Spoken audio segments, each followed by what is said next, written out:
गेलियो पगला छौड़ी तोरे करनवा गे जे छौड़ी तोरे करनवा गे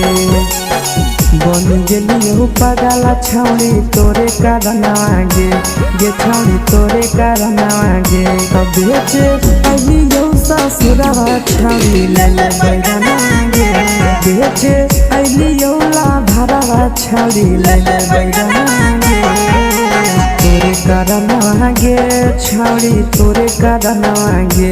जे छौड़ी तोरे करनवा गे तोरे करनवा गे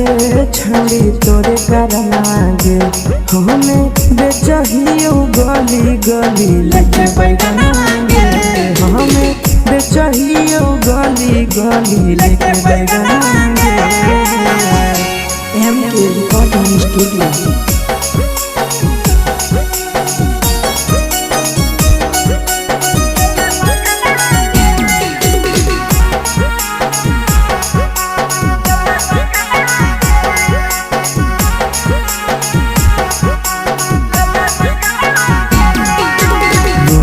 करो हली छड़ी फोनावा पर बात गे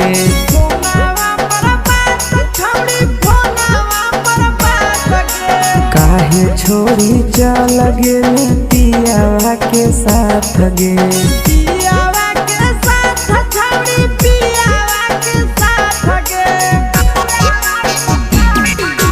रोज करो हली छड़ी फोनावा पर बात गे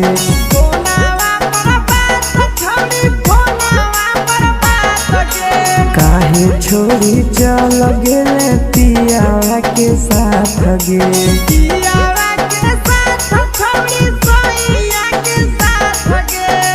घर अंगनवा गे छौड़ी घर अंगनवा गे जे छौड़ी घर अंगनवा गे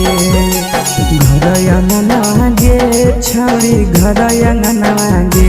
जे छौड़ी घर अंगनवा गे बेचे अलियो ससुरवा छौड़ी ले ले बैगना गे बेचे अलियो ला भरवा छौड़ी ले ले बैगना गे MK Recording Studio।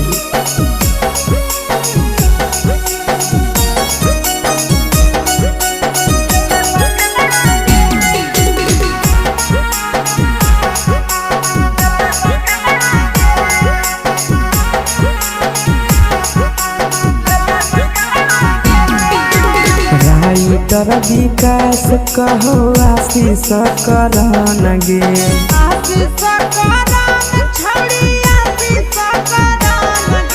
सोनिया सोने खुशो न रहबी कोइले हमरा जवान गे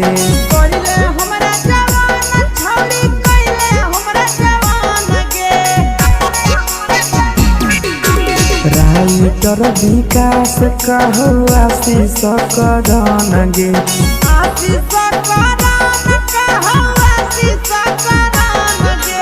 सोनिया सोने खुशो न रहबी कोइले हमरा जवान गे